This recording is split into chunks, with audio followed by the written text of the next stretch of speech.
Hello, everybody, and welcome to Hello. CLC Welcome.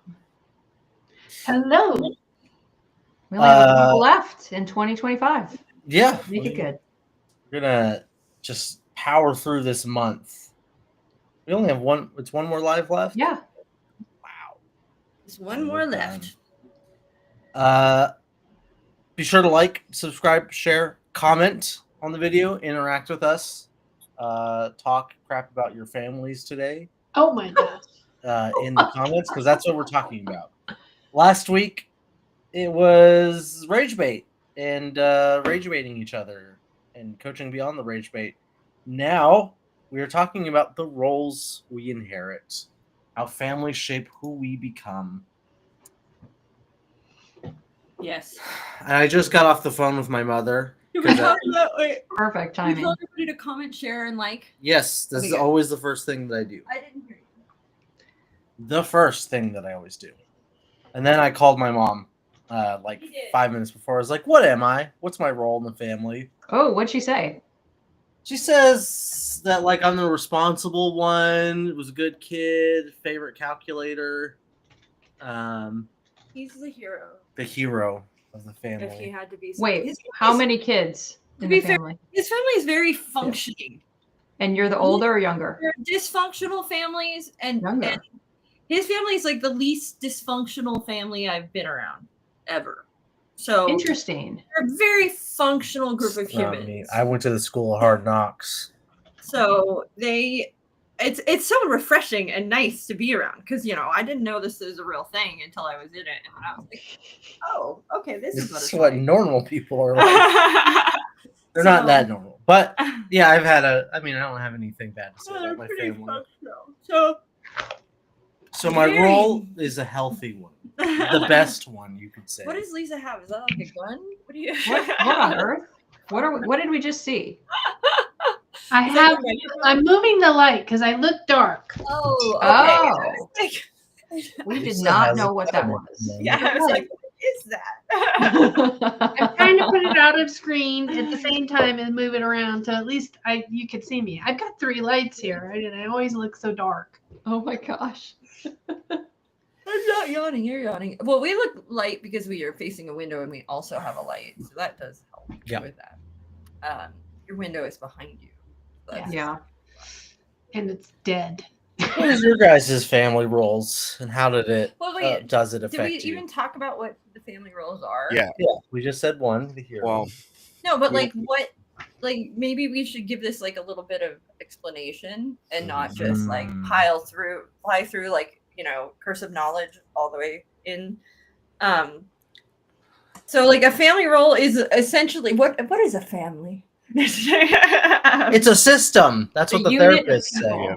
It is a system, yes. And in our system, in a system, as with any system, we end up having some sort of role that we play. And if our family is dysfunctional, there's some very common roles that come up.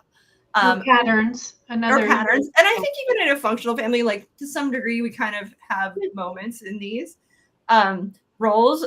And I think one of the interesting things that she said was whenever you're in a system, it is hard to break out of a role when you're in a system because it's more than just you that puts you in that role. It's also everybody in a system also putting you into that role.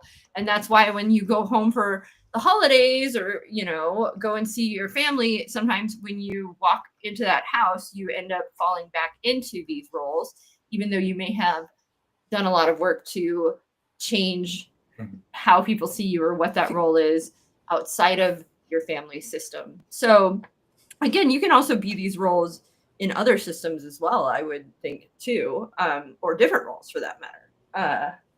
You think we have a CLCI family system here? Yes, we do. Because really, a family is a social construct, and so is a job organization. So there's always people who will make the I'm sure there metaphor are that yeah. Well, if you're already playing a role in one place that's dysfunctional, let's say you go to a dysfunctional workplace, you're probably going to easily fall into a similar role. Like this one. Very Um, dysfunctional. Because in those roles, there are certain reasons why we take those roles. I think so. Now that we understand what the roles, what a family role is, and a family system is, and what all this means, Jen, yes. Yes, the question after that is how do we determine if it's dysfunctional or functional? That's a good question. It could be functional in its dysfunction. Yes, yes, and Yeah. yes. Yeah. Hello, Kat Sweeney. That's a very good question. Oh, I mean, Hi, Kat. Wow.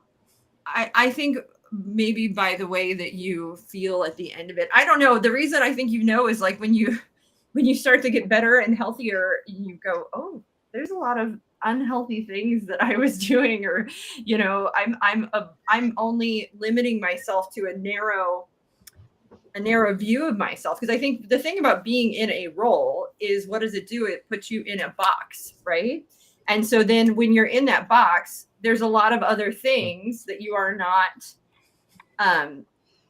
addressing, or you're avoiding, or you are. And I think in each of these roles, that is coming up. Like, I am not seeing myself as a whole human being and holistically. What I'm seeing myself as is this specific, role that I play, part that I play in this family. And that's where I'm putting my focus.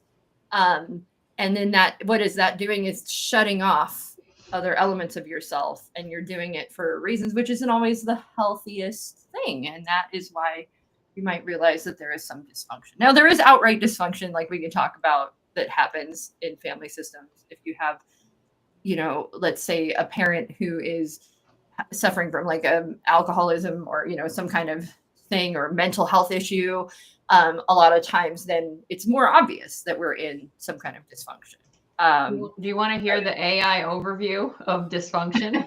Yeah. I want to hear the Jen version of the AI. Well, my version, I don't know. I'd have to give it some thought, so we don't have time for Which that. we obviously don't do in preparation for these lives. We're gonna go with the AI overview, and it says signs of a dysfunctional family include poor communication, check; lack of boundaries, check; constant criticism, sometimes; emotional neglect, maybe; unresolved conflict, check; favoritism, check; control issues, check, check, and check; codependency, check; substance abuse, not so much in mine. But has there been? Perhaps. We don't know. So Will yeah, there be? Probably. so those are the signs according to our Google AI overview. Yeah, I thought that was That's great. decent. Yeah, I like that. I'm gonna be controversial here.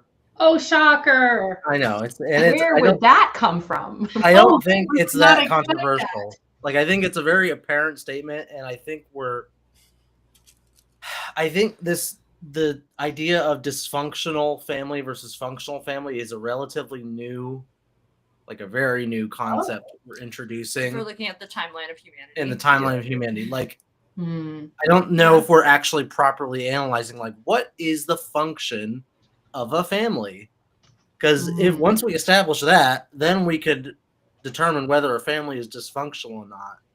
It seems to me, for most of human history, that the function of a family has like two parts. The oldest one is to just perpetuate itself. 1980s. Anyway, go ahead.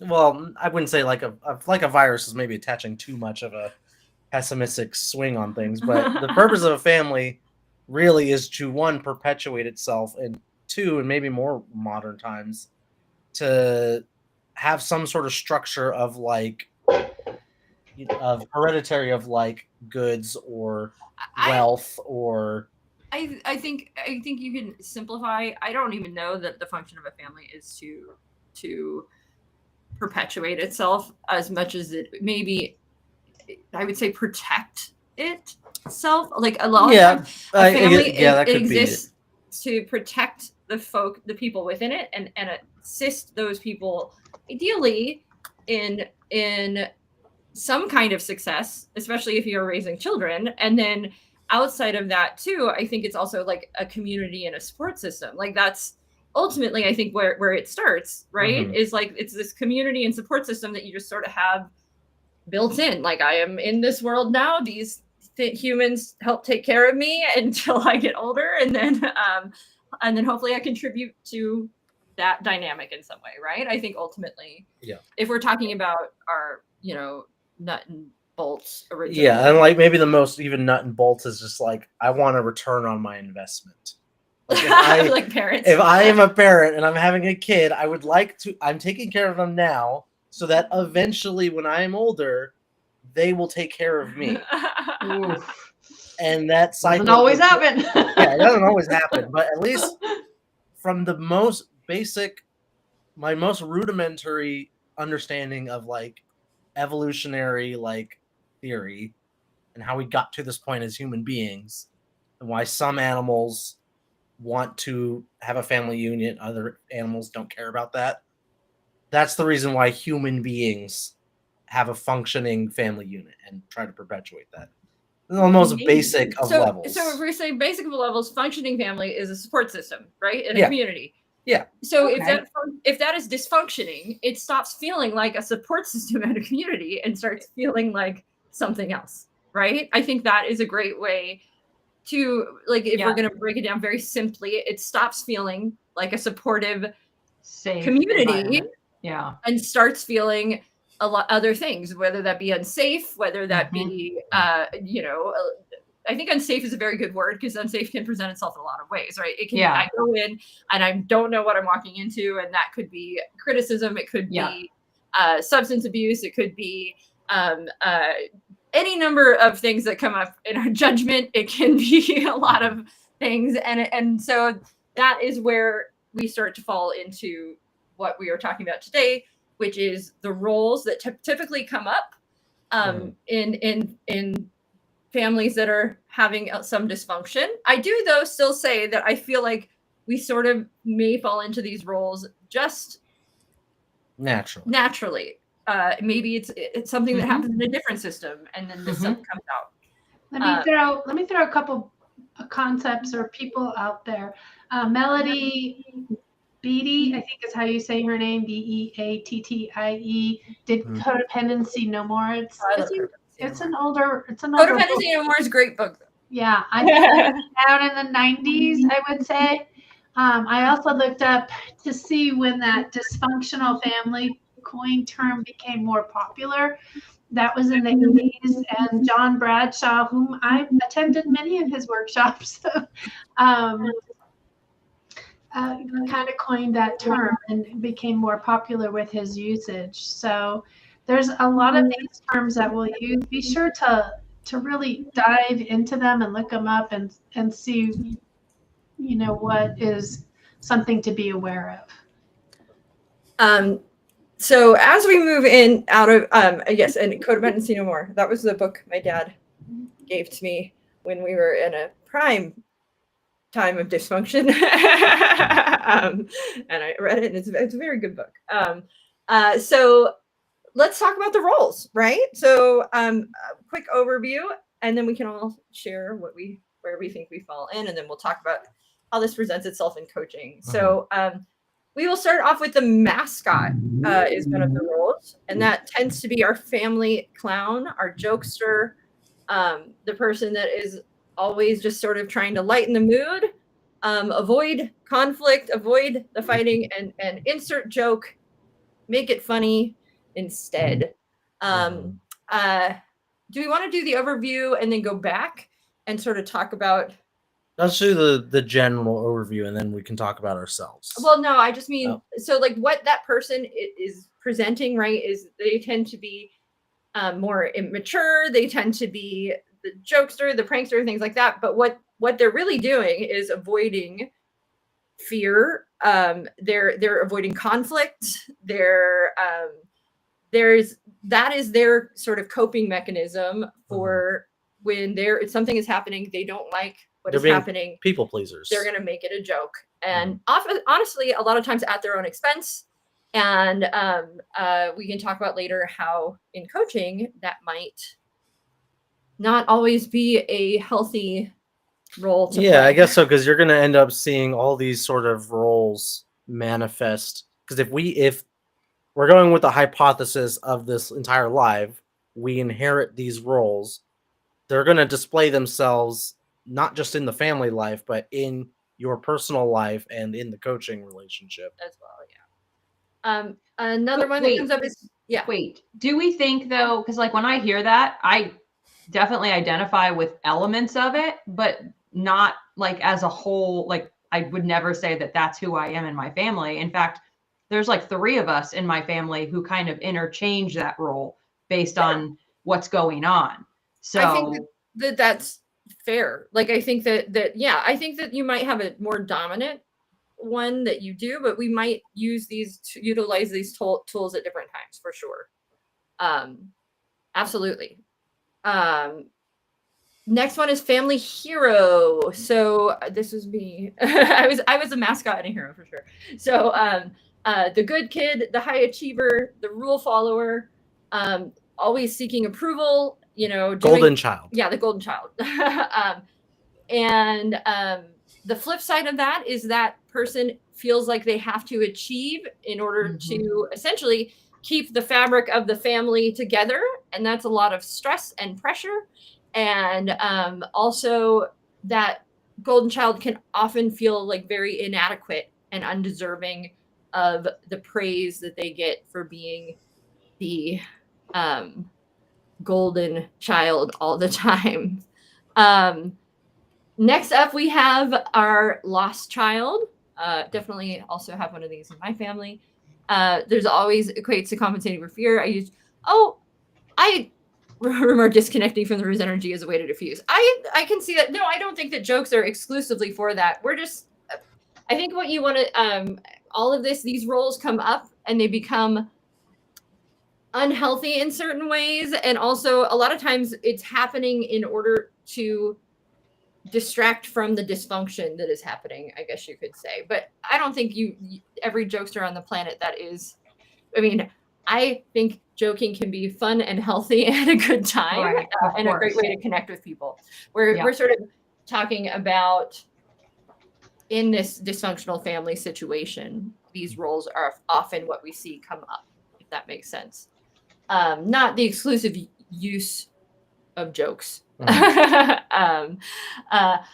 one that comes up is lost child, the forgotten child. So this tends to be our shy, quiet child, the withdrawn child, the kid that when there is conflict or things are getting an energy or that they don't like, they tend to withdraw from the situation. Introvert and introverted, shut down, the weird kid, solitary, mediocre, which I don't know if they're mediocre. That's kind of mean to say, but maybe it's how that is presented to them in the family unit.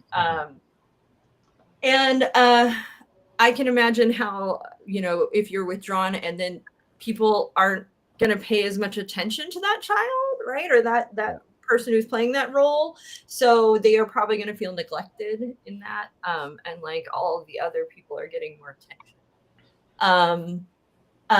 We have the scapegoat, which is our problem child, right? What? That's Anthony. Oh no, I was laughing because I was imagining because we're saying it like a child. Yeah, it doesn't always have to be a but child. I'm imagining like a dad being the lost child of the family, just quiet and introverted. I'm sure that exists. So I don't think we have to say child, right? Yeah, I'll say it because it's funny. And that person tends to be the defiant rule breaker, I think we kind of reflected this back in the long time ago, is the inner child concepts. And so probably more why they call it the child, they add that title, but certainly go ahead. But yes, the scapegoat tends to be the one that gets in trouble, that can be pointed to as the reason for a lot of the problems that are happening. And they blame them rather than maybe the bigger underlying issues that are coming up in dysfunction. And then we have victims. These two kind of, for me, are more often like what the parents, if we're looking at it, tend to be the roles they tend to fall into, but not exclusively. it tends to be a victim and an enabler a lot of times. If you have one parent that's in dysfunction, you have that parent tends to be the victim, the person suffering from the dysfunction, and then the enabler, who is very close to that person and is enabling the behavior, and is also typically getting a lot of self-esteem from caretaking the person that is the problem, or the victim, the person that is having the issue, and then as a result of that, has a lot of fear around that person healing and getting better, which is an interesting thing that comes up in these kind of roles. So now that we've done the overview of each role that comes up, have any of us ever, turned the doorknob and walked in to have dinner with our family at a holiday and gone, okay, yeah, this is kind of the role that I have played or play? Yeah. Yes. Definitely. Yeah. What role? Which ones are you? Jokester for me, for sure. I try and cut the tension if it gets a little too tense in the room. Always have been. I have definitely matured from that role in my personal life, but when I get around during Christmas time, something like that, it opens back up. So yeah. I feel like there should also be like a negotiator in this too. Mm-hmm. Like, because I feel like there have been lots of times where like I have like gone into that role with the negotiator role. I where think that's like, it's kind of where things went from jokester to negotiator is where my current role is. Understand and not be in conflict. Anthony? Some people would describe me as the family hero. Yeah. I'm more like the family anti-hero. Oh. I'm like the Punisher of the family.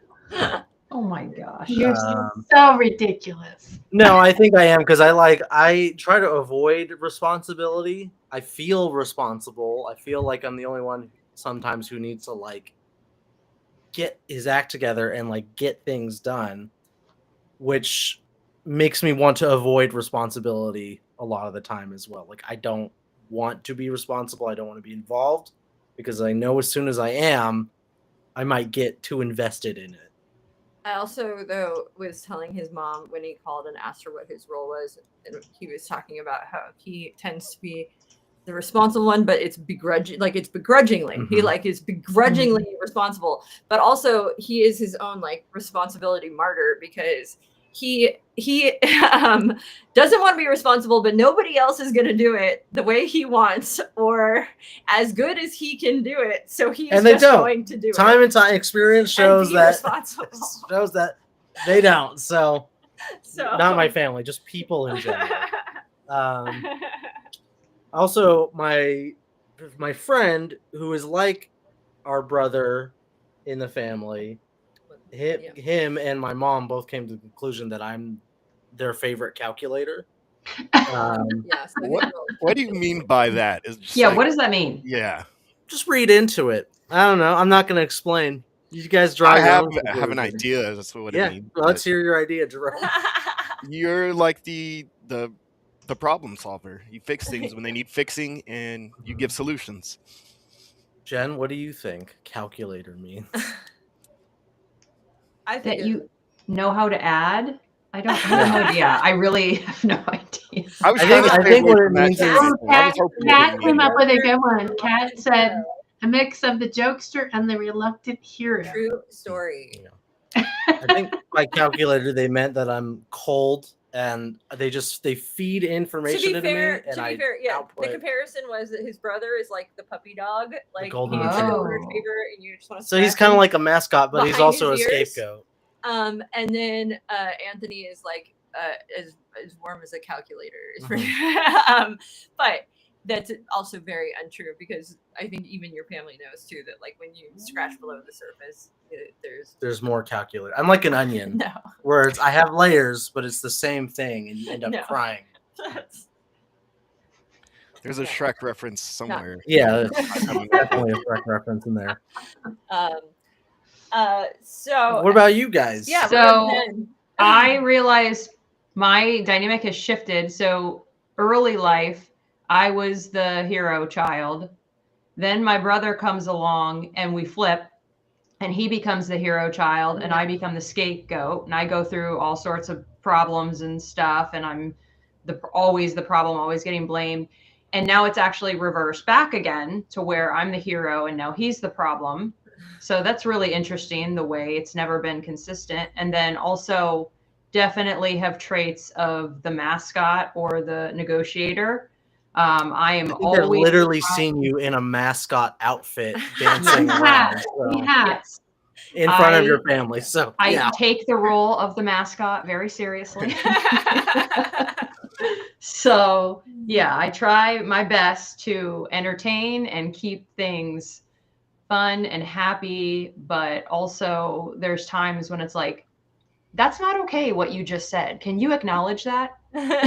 And then things don't go so well because it's like, I'm not the parent, but yet I'm starting to take that parenting role sometimes when the that parents is act like children. actually that's not covered in this little list we're looking at, which I've got comments about this. Yeah, I think it's which I'll get oversimplified. later. But like being the parent is a role sometimes that a child has to take on, For sure. and I've seen it in my own extended family. That tends to mess people up sometimes. Which is Kat mentioned the book earlier. I can't think of it. Hold on, she's got it up here. Adult Children of Emotionally Immature Parents. Mm-hmm. Yeah. Yeah. Mm-hmm. So we'll add that one to the list. The parent, but when you're a child. And so, but I think what we're also sharing is these roles are, we can shift in them, right? We can pick and choose. We can, And I also, whatever scenario we're in, if we're out at work, like you mentioned earlier, if we're out with our friends, we can all take different roles and from what we have grown up with as well. Also think too, to be fair, like I don't know, with my family, we used to be a lot when we were, I guess, geographically close. Mm-hmm. We were a lot closer and we're a lot more sort of involved in each other's lives.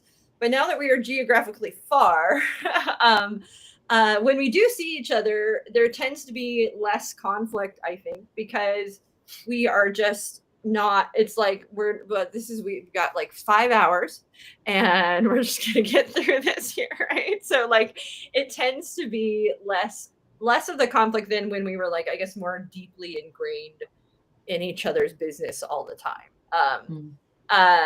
And so, I mean, there are definitely still moments where I have little flashbacks when I go into these situations. But in my head, if this is going to be 4 hours, we can all act like adults for 4 hours, can't we? Hopefully. Hopefully, fingers crossed. Not always true though for everybody's family. Lisa, what about you? What is your I think Lisa didn't want to share today. Yeah. I have in different realms of interacting done different things at different times. What about? Well, I was going to ask, what about before you became a mother yourself? I was doing all that work. I went to John Bradshaw. I went to. She's working on herself. Yeah. Well, like, okay, so then it's just working up until that point. Yeah, I was just working on defining who I was, who I am, learning what that means, learning that I had a voice. So when you're talking about the family systems and dynamics, I could say I probably visited everything. I don't think I had a dominant role in certain things. And again, it depended on which relationship we're talking about too. Yeah, and this is, I mean, we came into this with the idea that you inherit these roles, but these are not like concrete and non-changing functions.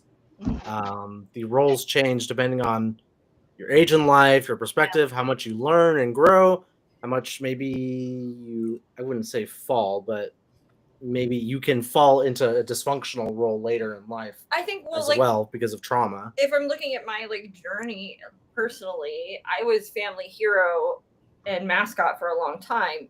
And for me, that was a lot of pressure and stress being the family hero all the time, right? And having to be the solution, the person that people went to, the one people could depend on. And so when I had my own issues, my inclination was to bury them down and hide them and not tell the truth about them, because I had to play this specific role and be the hero, right? And so if I can't be that, then everything's going to crumble around me.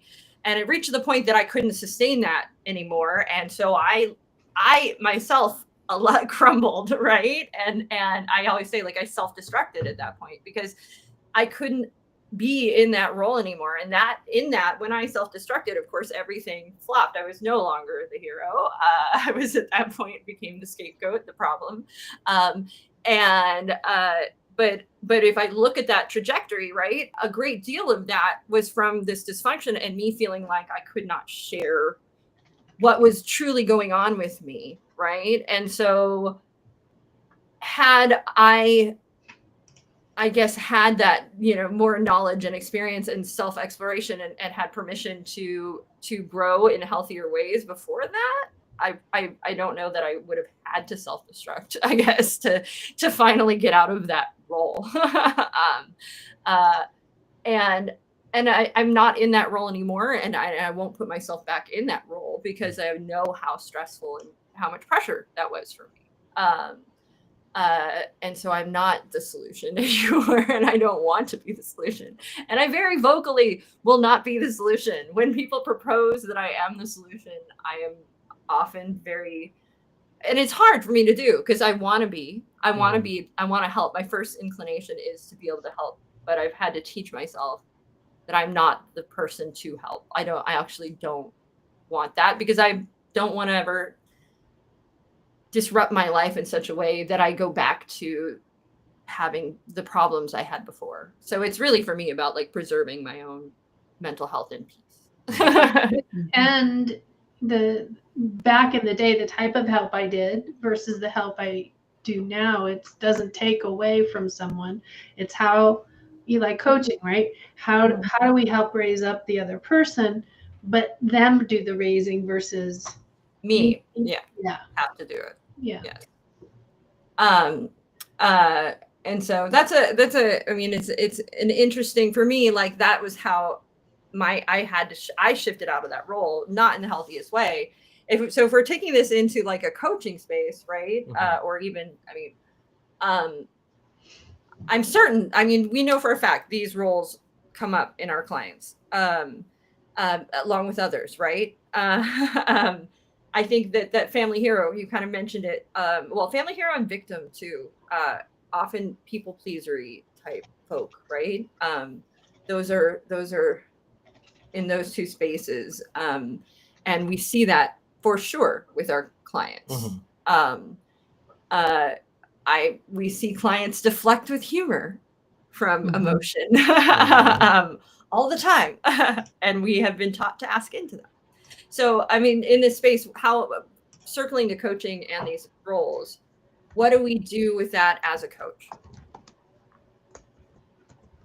Well, and I kind of set you guys up to fail there. Well, we don't know anything. It's depending on what the client decides their growth is in the moment. If they decide that they, I always go, let's just pretend, I always go back home and I fall into the role of the scapegoat, and I just don't want to do that anymore. So you discover what that means to them, how they see the opposite from that and what that looks like and where they want to go in that expression of the new whoever they are going to be at their family dynamic. I think what you just said, Lisa, is that's the way it shows up with most of my clients, is when there is a situation such as going back home for a holiday or the family's coming up to them or something like that, where it shifts and they then don't feel as grounded or peaceful or confident in whatever it is because that dynamic shifts and something within them shifts. I've experienced that personally. I've received coaching on that personally. It's been extremely helpful. And the way it was helpful was simply just bringing more awareness to it, shining a light on it and looking at it from a place of non-judgment and really just collecting data points and understanding, oh, of course, when I go home and I'm back in my childhood bedroom, something shifts within me because I'm in this environment that triggers all of these memories, that triggers all of this nostalgia. And yes, of course, you know, it's different from when I'm in my home versus when I'm in my parents' home and back there. A lot of it is just understanding, okay, that happens to me. What am I going to do to take care of myself during that time? And just strategizing is a lot of what I end up doing with people, is just strategizing how to handle being in a different dynamic.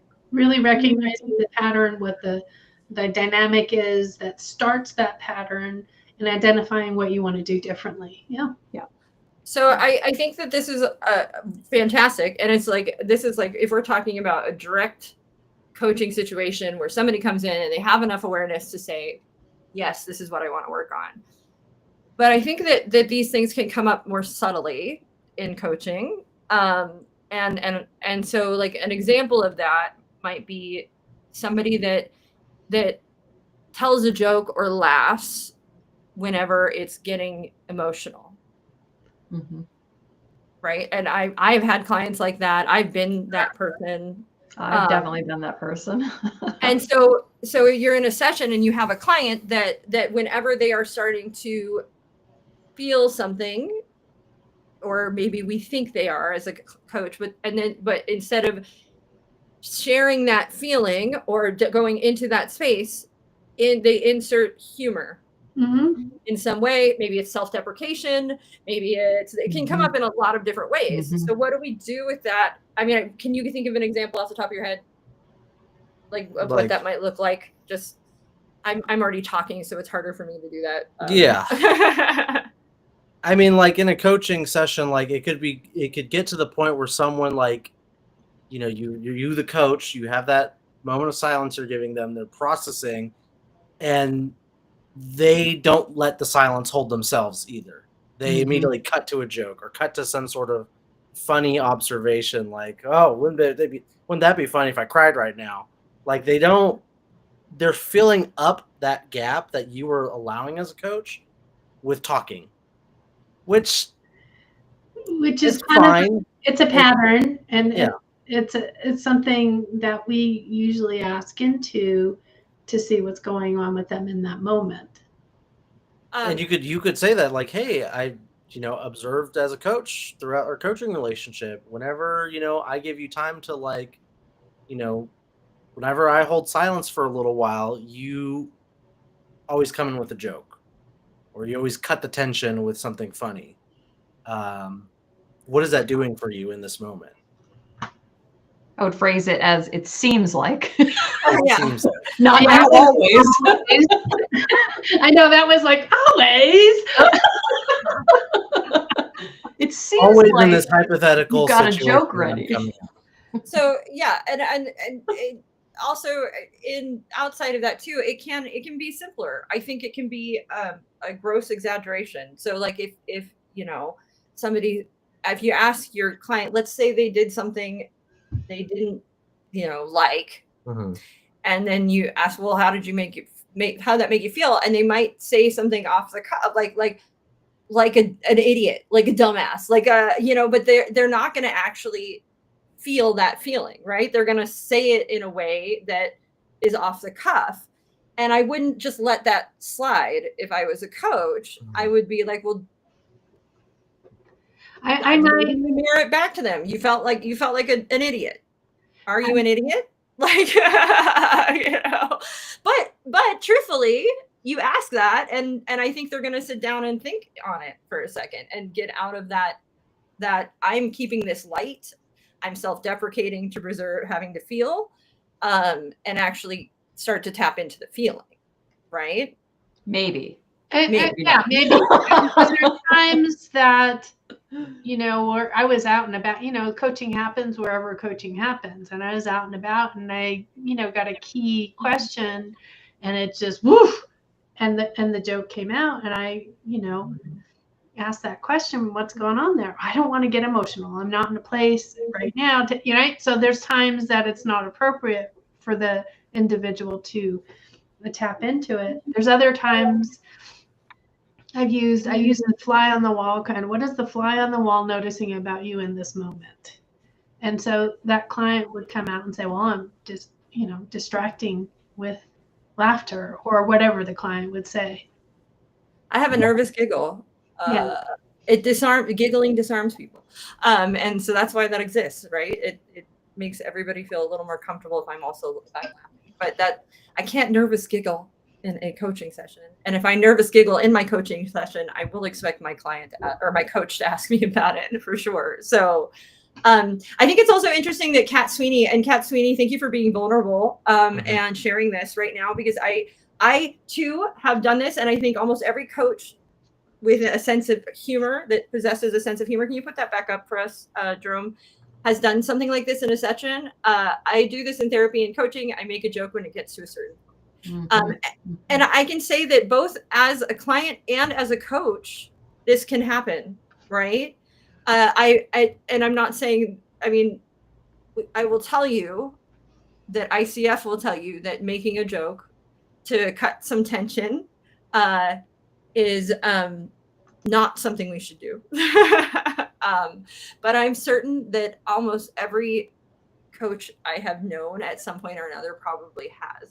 I think the ICF's just a bunch of stuffy buffoons. I think if you're trying to manipulate the situation, yeah, it's not appropriate. But if it comes up naturally, it's kind of part of your coaching process with them. I don't see it. Yes.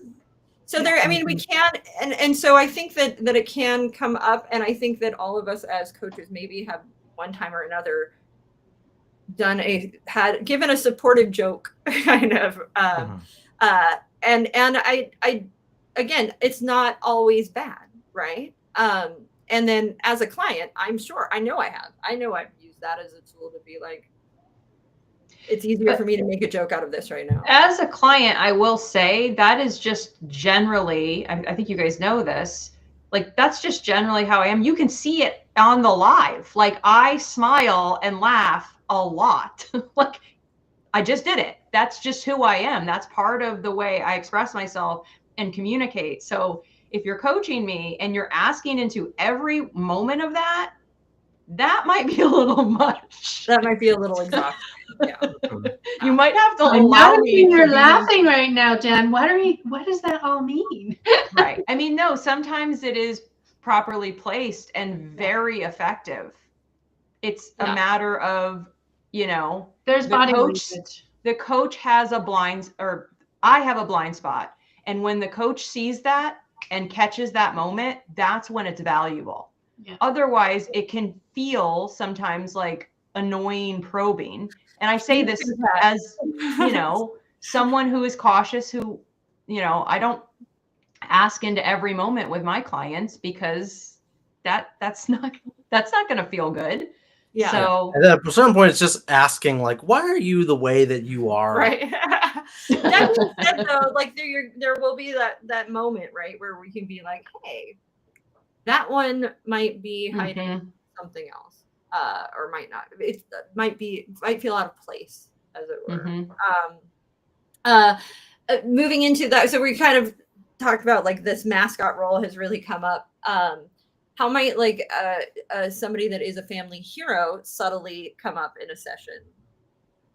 They feel totally responsible for everybody and everything. Well, for the functioning of the family. If a family is dysfunctional, they may feel like they are completely responsible for it being supposedly functional. Well, and I think we can even take this out of the family unit. That's gonna, if I have had that role in my family unit, I am now going to feel like my success and failure has basically affects probably a larger group of people than it actually does or should. Like my success and ability to achieve really is if I can't, there's going to be a disaster. Like it's like this catastrophizing kind of thing that comes up where I have to be successful to matter.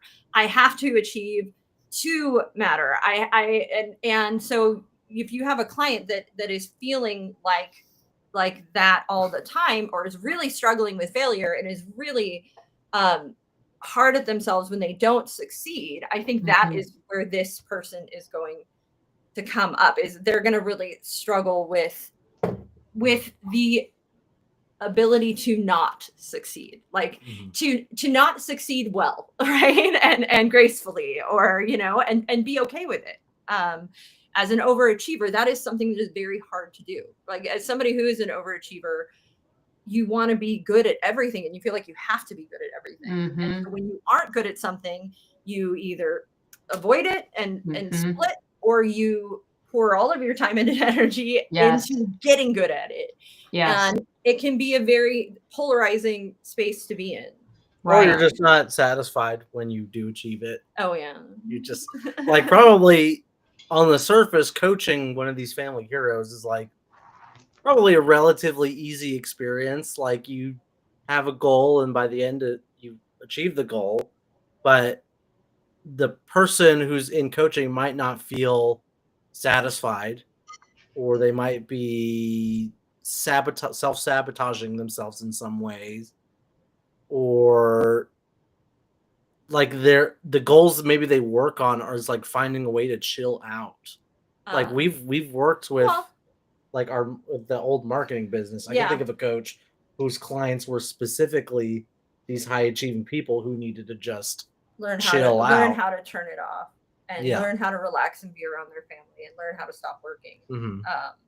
For sure, because that is that high achiever, as no longer as a child, is an adult now, and I have to be successful for my whole family and life and employees and everybody to succeed. And if I am not, then it will all come crumbling down, and I am now a micromanager. And so all of these things, I think, sort of come up in our family hero person. I also feel like with the family hero, asking questions about what happens if you don't succeed, what happens if you don't achieve this goal, are good questions to ask, right? Because I think they're going to always be focusing on I've got to get it done, I have to get it, I'm going to be successful, and just asking into a space of, well, what happens if you're not, is not a bad thing, to just to get them again to start to look whole picture, look more holistically at these things, so that that is what will give them the ability to slow down, right? Is that overachiever, that micromanager, we ask them, well, what happens if you don't micromanage? And then them starting to explore that question is going to do a lot of work for them, in getting them to be able to delegate and help others, and so they can help themselves, essentially. And we'll get a lot further, I think, with the overachiever type. I want to move on to the scapegoat really quickly, because I think this is an interesting dynamic. The scapegoat's not going to be in coaching. Well, they will be. That was my first thought at too. Is like, the scapegoat's not going to want to do coaching. They will, in very specific circumstances. They are going to have a sponsor for coaching. They're going to be. You're going to coach them if you're a coach. You're going to encounter them at school. Parents or the school's going to have you coach a troubled kid. They're going to be troubled youth, which I've worked with groups who worked with at-risk youth. Also in businesses. You're going to have problem, quote unquote, problem employees. Relationship coaching. One person's coming in as, coaching's the great. I'm coming here to fix the relationship. So we to think of all the other person's a scapegoat. Go ahead. But I can't think of a lot of situations where you're going to run into a scapegoat. No, I think there's a billion. I think I was joking when I say that, because I think what you're going to find is a lot of people who were scapegoats, because it's the scapegoat. One of the things they talk about in all of the research we did is the scapegoats can go two ways. They can they end up being a total disaster, and sadly never really recovering. And those people are your sponsees, right? But then the flip side of the coin is this scapegoat can also become this tremendously powerful force, in that they end up being able to see all of the problems in the family, then being able to change who they are and they go through this big growth arc, right? And they end up being this very strong and powerful and healthy person that is able to shine a light on the problems coming up in their family. And that is like the other way that skate people go. And that person is 100% in coaching. Like that person is like, I now have. They probably become coaches. Yeah, They're the people that is me, 100%. That's me. And now because I've been the disaster, I've done a lot of work. I feel better. I can see all of these issues in myself and in my family and in other people. They 100% are going to be drawn to both being coached and being coaches. And I really feel like, so like, don't think that that's not going to come up, because I think that there's going to be a lot of those folks in there. I feel like victim and enabler are very therapy heavy spaces. Yes. Agreed. And so it might be something we lightly shine a light on when it comes up in our clients. They might deserve it. What are you in control of? Things like that. But those two for me are really heavy therapy spaces. And so last but not least, as we finish up our time, we have lost child. We forgot about them. Typical of the lost child. Typical lost child. Our poor introvert. Yeah. Oh my gosh. This is one of those things, though. Like, it's one of those things with our classes that I remind our CTs every so often, and sometimes that a lot of times the people who are writing, doing a big text of writing in their homework, and they're sharing all of their things that are happening and going on with them, whenever it isn't like the most positive or whatever, a lot of times that is your introvert, right? And that person is too scared to raise their hand in class and become a part of the discussion. And so the way that they get seen is by writing everything out. And a lot of times what that means is that person needs to be invited to share. And when you invite that person to share, their whole energy will shift, right? Because the introverted person is genuinely scared to speak up and share. And you can imagine how that might come up in coaching. I imagine they're like a sickly little Victorian child. No. Not the case. So just quickly, how else do we think that might come up with in coaching? What is the lost child? What are the subtle hints? I think it's someone who wants to assert themselves. Someone like who's scared. They feel that they are maybe stepped on, maybe people pleasers, but like they kind of just generally want to stay out of the way. But they're coming to coaching because something in their life is inciting them, making them want to be more assertive, be more in control of their lives, be promotion more, at work. Yeah, be more present, and in the limelight. And they have a lot of fear and rejection and anxiety around that. It might also be that they feel pressure to be something that they aren't comfortable being, like being extroverted, and they might be there in a space of wanting to figure out if that is really for them. You know what I mean? If those spaces are really spaces they want to explore, and or not. I also feel like it might be a space of somebody. Those are people who want to meet other people and figure out how to meet and connect with other people. Probably. Final thoughts, everyone. Yeah. We're drawing towards the end of the live. Yes. Do we have final thoughts on these roles we inherit? Final thoughts are just the awareness of it. You know, it's like a lot of this, unless it's talked about, is all beneath the surface. And someone who's willing to explore in a conversation about this is going to gain something from it. I would say. I would be shocked if you didn't. I always have. So it must be right. No, I'm just kidding. Yeah, that awareness is important, like Jen said. I think there are, like, I wouldn't put my family on the side of dysfunctional generally, but we do have our dysfunction. So it's nice to have a conversation about this and be able to explore when that dysfunction does come up, because you can utilize some of the things that we're talking about to smoothen those things out. I think there's times where therapy is necessary to get into the deep weeds of this expression. A client who is willing to, for example, read a book and apply skills, that's a definitely coachable person. So just to keep that in mind, there's time and a place for coaching and therapy. Brooke, final thoughts? I feel like there's a lot of opportunity for coaching in spaces that are based around family and family dynamic. And I feel like that there are coaches that could set up some really great practices with stuff in this space as their niche. Wide open niche. If all else fails, you can just stop talking to your family. That's true. Oh, yeah. Just stop the function of the family entirely. Don't have kids. Go no contact with your parents.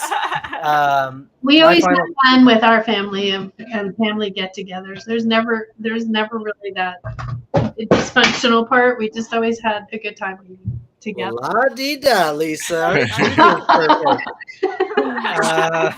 My final thought: families do, shape who you become. I kind of detest, though, how narrow the roles are sometimes, and I feel like I think a coach might be inclined to just be like, I just learned about all these roles. Let's make an entire business about which 5 roles you're in. I want to be more expansive with the roles. I want there to be a family Chungus, a family Batman, a family... I was gonna say, what's a Chungus? It must be in that realm. Okay. Yeah. Just a family, whatever archetype you could think of, you can be that role in your family. Yeah. It's way more expansive than like the 4 or 5 we've just listed, or that any therapist or psychologist is going to tell you. It's way more expansive, and it's not these cut and dry, things that you can easily box your clients in unintentionally or let themselves box themselves into. There's way more you can explore with this. Yeah, 100% agree. Than And just in fact, the 4. there is I believe it's a therapy modality, but it can be utilized. There is a coaching program for it. It's IFS, Internal Family Systems. And that is exactly my experience with that work as well, is that they give you these, this list of who is in you, right? And at the same time, it's like that may or may not be true for every person. It's it's a framework of thinking. It doesn't necessarily mean it is 100% right. And you know what? All of this is, and we're finishing up. So all of this is reminding me of what next week's topic I was thinking it was going to be about, and I think we have solidified it now that we're talking about this, which is how things like personality tests and systems and categorization can also be dangerous for us. Because I hate that stuff. I hate it so much. It makes me so mad. And so that, I think, is absolutely something we are going to talk about next week. So sounds like a good topic. I'll get really angry next week.